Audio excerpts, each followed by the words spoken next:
Hi hello నమస్తే welcome to sauce TV నేను మీ శివ ప్రస్తుతం సినీ ఇండస్ట్రీలో కాస్త హాట్ టాపిక్ గా మారిన హీరో ఎవరైనా ఉన్నారంటే విశ్వక్ సేన్ అనే చెప్పొచ్చు.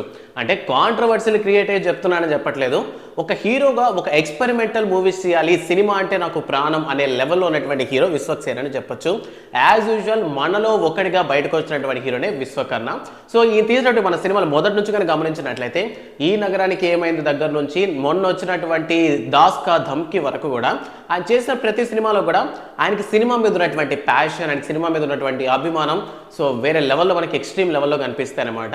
అండ్ కొన్ని డబ్బింగ్ మూవీస్ రీమేక్ చేసినప్పటికీ కూడా ఆయనకంటూ ఆయన మార్కును అయితే ఎక్కడా పోగొట్టుకోలేదు. అండ్ మనం రీసెంట్గా వచ్చిన దాస్ కా ధమ్కిలో ఆయనలో ఉన్నటువంటి ఒక నెగిటివ్ షేడ్ను కూడా మనం చూసాం. సో ప్రస్తుతం ఈ విధంగానే కాస్త సీరియస్గా లుక్స్తో రాబోతున్నటువంటి సినిమానే గామి. సో ఈ సినిమా పోస్ట్ పోన్ అయ్యి చాలా కాలంగా పోస్ట్ పోన్ అవుతూ ప్రస్తుతానికైతే రిలీజ్కి దగ్గరలో ఉంది. సో 2024 మార్చ్ 8న ఈ సినిమాని రిలీజ్ చేయబోతున్నారంట.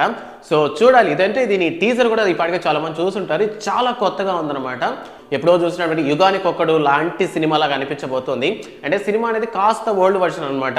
ఎగ్జాంపుల్కి మనకి బ్రహ్మాస్త్ర సినిమా కూడా 2014లో ఏమో తీస్తే దాన్ని రీసెంట్గా మనకి రిలీజ్ చేశారు. లైక్ దట్ వే సేమ్ ఈ సినిమా కూడా ఎప్పుడో తీశారు. ఐ థింక్ ఓల్డ్ వర్షన్ అయిపోయిందేమో అని అనుకున్న వాళ్ళందరికీ కూడా కొంచెం కొత్తగా, అంటే ఇది ఎప్పటికీ కూడా పాతది కాదు. ఐ థింక్ ఇప్పుడే కాదు, ఒక 15 years తర్వాత రిలీజ్ చేసినా సరే ఇందులో ఒక కొత్త కథ కనిపిస్తుంది అనేటటువంటి నమ్మకం డైరెక్టర్స్లో బాగా కనిపిస్తుంది అనమాట.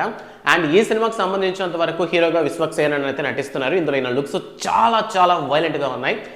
విశ్వక్ని మామూలుగా మనం చెప్పారు ఎందుకు దాస్ కి ధమ్కి ఎందుకు తీసుకొచ్చానంటే నెగిటివ్ వైబ్స్ని విశ్వక్ అన్న చాలా బాగా పండించగలరు. సో ఈ సినిమాలో ఏంటంటే మనకు చూపించిన టీజర్లో మాత్రం చాలా సీరియస్గా కనిపిస్తున్నాడు అనమాట విశ్వక్ సేన్. అండ్ అంతేకాకుండా దీంట్లో ఒక డైలాగ్ కూడా సంథింగ్ ఉంది, నువ్వు అసలు ఇక్కడ ఉండడానికి కుదరదు, నువ్వు వేరే దగ్గరికి వెళ్ళిపోవాలి, సంథింగ్ ఆ డైలాగ్స్ ఉన్నాయి. బట్ అంటే ఆ పర్సన్ ఎంత క్రూయల్, ఎంత బ్రూటల్ పర్సన్ అన్న విషయాన్ని చాలా బాగా చెప్పగానే చెప్పాడు అనమాట టీజర్లో డైరెక్టర్. సో ప్రస్తుతానికి ఈ సినిమా విద్యాధర్ కాగిట్ అయితే డైరెక్ట్ చేస్తున్నారు. సో ఈ డైరెక్టర్ ఆల్రెడీ ఒక 2 సినిమాలు తీశారు. ఐ థింక్ 2015 ఆ టైంలో తీశారు అనుకోండి. సో డైరెక్టర్ కూడా ఈ సినిమాని కాస్త ఎక్స్పెరిమెంటల్ వేలోనే తీస్తున్నాడు.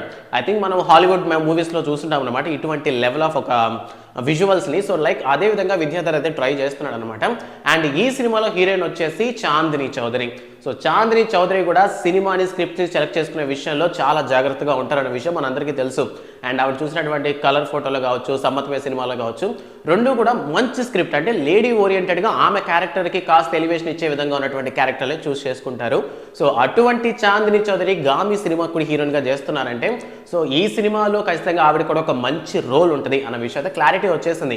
సరే అసలు ఏమైంది, ఎందుకని ఇంత లేట్ అవుతుందంటే ఐ థింక్ ఉంటాయి కదా విజువల్స్. అంటే ఒకప్పుడు కొన్ని సినిమాస్ ల్యాబ్లోనే ఆగిపోయాయి అంటారు కదా, చాలా సినిమాల్లో వినుంటాము. లైక్ అదే వర్షన్లో ఈ సినిమా కూడా చాలా చాలా కష్టాలు. ఇప్పుడు మొత్తానికైతే మార్చ్ 8న మన ముందరికి రాబోతుంది.